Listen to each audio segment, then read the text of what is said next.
So hello, thank you. My name is Aubrey. Both myself and Tina are very honored to be here. We're here to talk about some of the initiatives and probably some of the news that you've heard in the news lately in the media about Toronto Children Aid Society and having a high disproportionate amount of Black children, Black youth in care, as well as involvement with Black families. And Tina's going to give you some more of that perspective and some statistics and some of the initiatives that we do. But I just wanted to start by saying this is not a new concept. Don't be fooled that just because the Toronto Star leaks it, it just happened yesterday. This has been an ongoing thing. I'll tell you my experience. I grew up in Toronto, in Rexdale, in Metro Housing, and there were three systems that constantly perpetuated oppression in my community. The education system, where kids were kicked out of school and had to find other involvements during the day. The criminal justice system, that gave no second chances. I look around now and see weed is getting legal and think of all the young people that we lost over the years through the justice system. And last, but most importantly, is the child welfare system. And so you might be saying or looking at me weird going, how's this guy talking about the child welfare system where he's the president of such? But let me tell you something. When I was young, living in that time, grew up with different groups of people and decided at some point in my life that I wanted to dedicate my life to some positive reflections in helping and change the society. And I was reading a book, Malcolm X autobiography, and one of the things he talked about there was about how social change will occur. And he talked about there's two levels for social change to happen. The first is the outside. So I'm talking about the mass protests, the mass rallies, the people coming together and fighting for change and justice, demanding it. The second, and this is where the challenge comes, it's the infiltration. It's the change from within. It's about getting people in the right positions, the right time to infiltrate from within. However, the problem with infiltrators, as Malcolm X and Martin Luther King will tell you, is that once you taste the milk, once you taste the honey, once you taste that, you start losing who you are and they term the phrase Uncle Tom. I know that's very derogatory, but what that means is that you started with an intention, you went to infiltrate, and you lost vision of your sight. Anyways, my point is this, is that at a young age, I decided to infiltrate the systems. And so therefore, I knew how to infiltrate in order to get a piece of paper called a BA or BSW, and that's what I did. And I went to York and I got that. And so in 2001, I became a family service worker. And it was interesting. My first day there, I was in not my first day, but my first few days there, I was in health and safety training. And they were talking to us about, be careful when you go out in the communities, especially in certain communities, such as Metro Housing. They don't like you there. And they will do this, this, and this. And I'm thinking to myself, wait a minute, that's my community. That's my people. Like, what are we talking about? Why are we mentally training workers to fear these communities? And so I started looking at it through that type of lens. When I started working with service recipients, and you notice I use that term, I don't refer to them as clients or whatever, it's because they're just people too that need help, just like all of us at some point in our lives.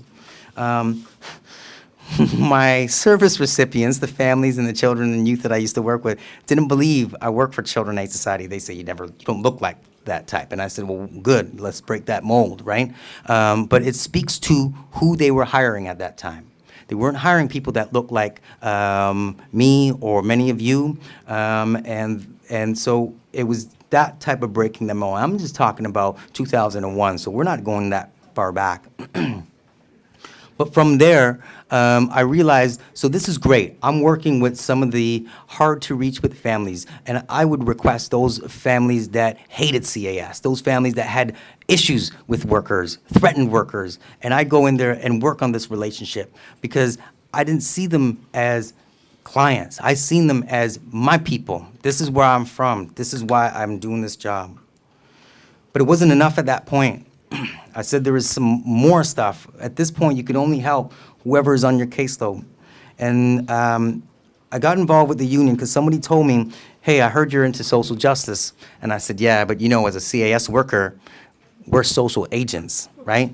and recognize that. So I don't do a lot of social justice work. So they said, there's an opportunity at the union to do some social justice work. So I started looking into the union.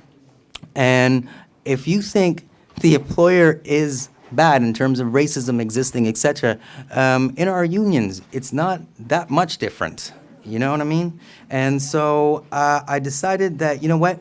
I'm going to take a stand. And I wasn't like the regular union person, Number one, I'm not a fist pounder. You know what I'm saying? Like, I'm not that, hey, agree with us.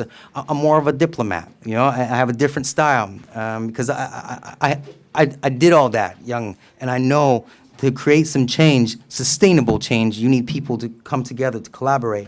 So I was debating that, and then in 2008, I seen this guy run for the president who didn't look like any other president. His name was Barack Obama. And that inspired me to say, hey, wait a minute. Have you ever seen somebody and you're like, if that guy can do it, I can do it. And you're not trying to disrespect the person, but it gives you inspiration. So I did, and in 2008, in November, I was elected to be the president. And our local opened in 1976. And since that time, I'm the first non-white person to be the president. You know what I mean? So that was supposed to be a big thing, except I was elected 7 days after Obama, so he kind of stole my thunder. But that's all right. I forgive you. But since that time, it has been hard. I want to tell you, if you are, just starting this equity push in your local that has never looked at equity or through issues through an equity lens, it is hard. And so you think pushing the employer is bad. Like I said, it's same as the union. So me being one of the first non-white people, I knew that I had to change it. I knew that I had to bring the voices that had been marginalized over the years.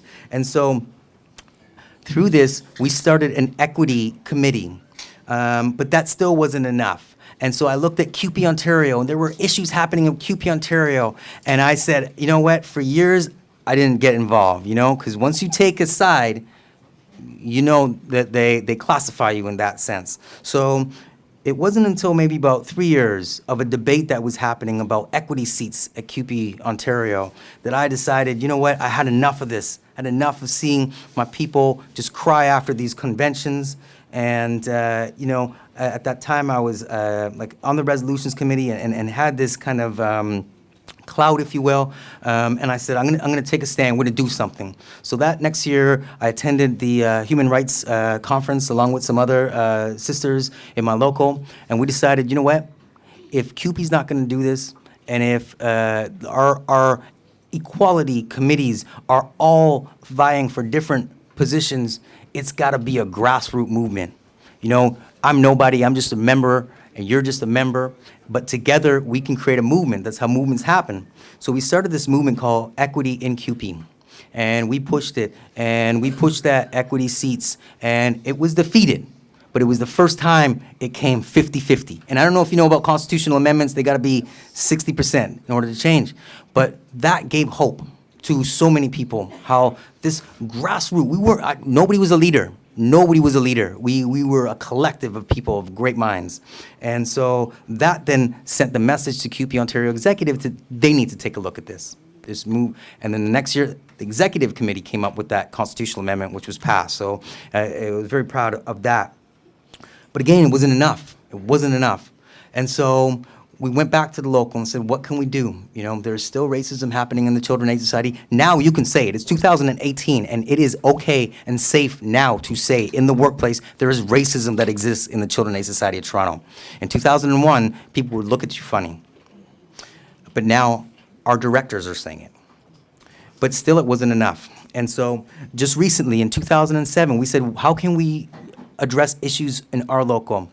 And so speaking with other people, we looked at what other locals do, similar to your locals, where you have an equity chair that addresses these issues, a position that's focused on it. We have a position that's focused on health and safety, grievances, but what about justice in our own local and in the workplace?